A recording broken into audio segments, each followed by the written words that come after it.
Hoje eu quero falar com você sobre vidas frutíferas. E o texto para a sua meditação hoje se encontra em João, capítulo 15, verso 16.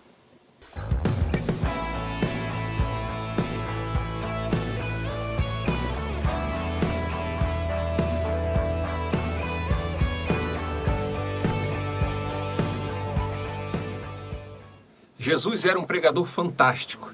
Por várias vezes ele fez uso de parábolas que são histórias que utilizam elementos do cotidiano das pessoas para expressar as verdades espirituais. Uma das parábolas conhecidas como a videira verdadeira traz assim um ensino maravilhoso, minha gente. E é uma das verdades ensinadas por Jesus, mencionada no texto aí que nós trazemos para você, esse texto que é para a sua meditação hoje, é que ele nos escolheu para ir e darmos muito fruto. E é sobre isso que eu quero falar com você hoje.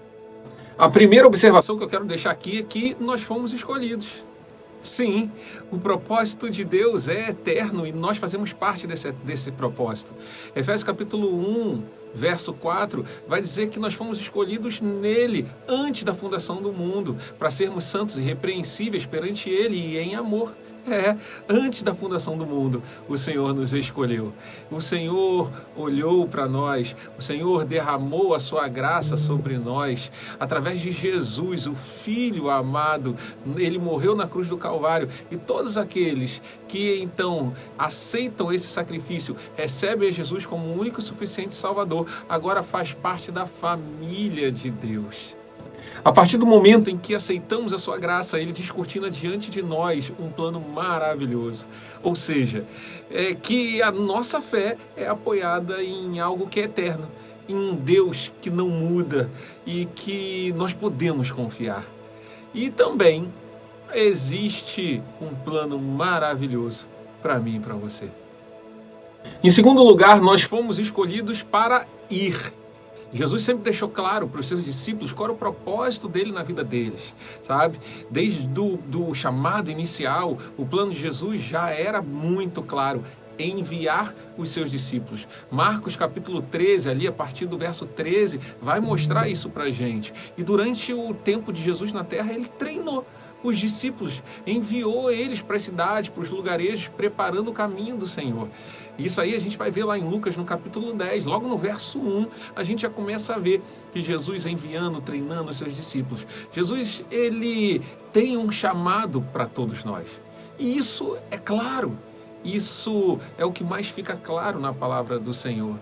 Para isso, nós precisamos sair da zona de conforto. Essa é a grande questão. Precisamos sair do nosso mundinho fechado. E por isso Deus pergunta para Isaías: quem haveria de ir? E aí nós vemos a resposta do profeta lá em Isaías capítulo 6, verso 8. Então ouviu a voz do Senhor conclamando: quem enviarei? Quem irá por nós? E eu respondi, diz Isaías: eis-me aqui, Senhor, envia-me a mim. Quando Paulo se converteu, Deus expressou qual era o plano para a vida dele, para a vida daquele que era o perseguidor da igreja. Paulo teria que ir, mas o Senhor disse para Ananias, e eu sei que você conhece essa passagem na Bíblia, lá em Atos, no capítulo 9, no verso 15, vá. Esse é meu instrumento, esse é o meu escolhido para levar o nome do Senhor, para levar o meu nome perante os gentios e os seus reis, perante o povo de Israel. Se em primeiro lugar nós fomos escolhidos, em segundo lugar fomos escolhidos para ir, em terceiro lugar nós precisamos dar frutos. Jesus nos chamou para dar frutos, e frutos que permaneçam. Precisamos dar frutos, minha gente. Você vê logo no momento de Marcos capítulo 11, Jesus viu a figueira e desejou comer. E aí não tinha fruto. Amaldiçoou então Jesus aquela figueira, aquela árvore. E logo de manhã, passando ali, eles viram que a figueira estava seca. Vai e Pedro se lembra, né? E disse a Jesus: mestre, você está vendo? A figueira que o Senhor amaldiçoou secou. O homem de Deus, e eu quero que você entenda isso, o homem e a mulher de Deus é como árvore plantada junto a ribeiros, árvore que dá frutos. E como árvore plantada à beira das águas correntes, dá fruto no tempo certo e suas folhas não murcham. Tudo que ele faz prospera. Essas palavras não são minhas, é lá do salmista, no Salmo 1, no verso 3. E aí eu te pergunto, qual seria o tipo de fruto? A Bíblia usa algumas linguagens de dar frutos. A primeira seria frutos dignos de arrependimento.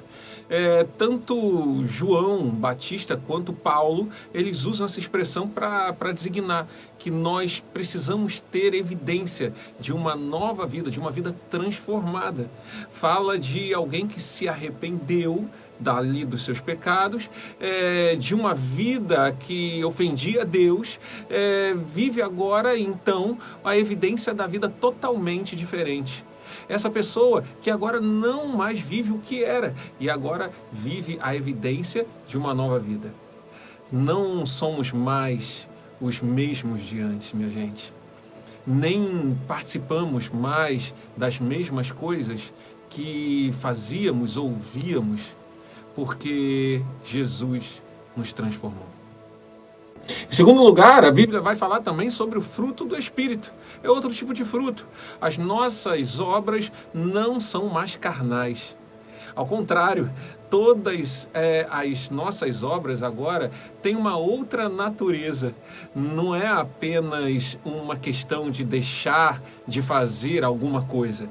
Nós evidenciamos uma nova vida através do nosso caráter e das nossas atitudes. Mas o fruto do Espírito é o que vai dizer Gálatas capítulo 5, verso 22 e 23. E eu sei que você sabe. É o amor, a alegria, a paz, a longanimidade, a benignidade, a bondade, a fidelidade, a mansidão, o domínio próprio. E ele vai dizer ainda terminando, contra essas coisas não há lei. E em terceiro lugar, vai falar sobre frutos de vida.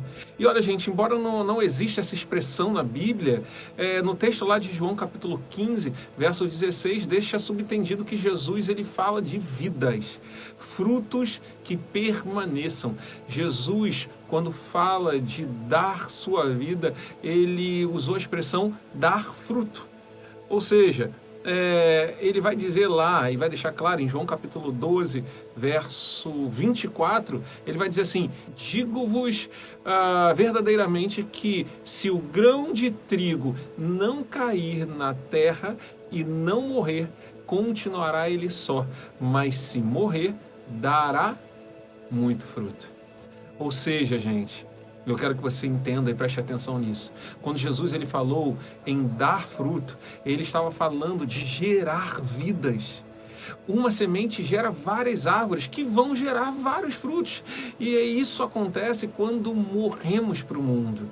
Jesus ele semeou a sua vida, a sua própria vida. E o que acontece? O que aconteceu? Ele gerou vários irmãos, como eu e como você. Eu quero que você entenda uma coisa. Nós nunca podemos perder de vista o chamado de Jesus. Esse chamado para irmos e darmos fruto. Nós precisamos gerar vidas. Precisamos gerar filhos espirituais para a glória de Deus. E assim, possamos viver, possamos fazer o que Jesus falou lá em João capítulo 15, no verso 8. Meu Pai é glorificado pelo fato de vocês darem muito fruto. Não pouco, mas muito fruto. E assim serão meus discípulos. Eu quero dizer uma coisa para você. Guarda isso no seu coração.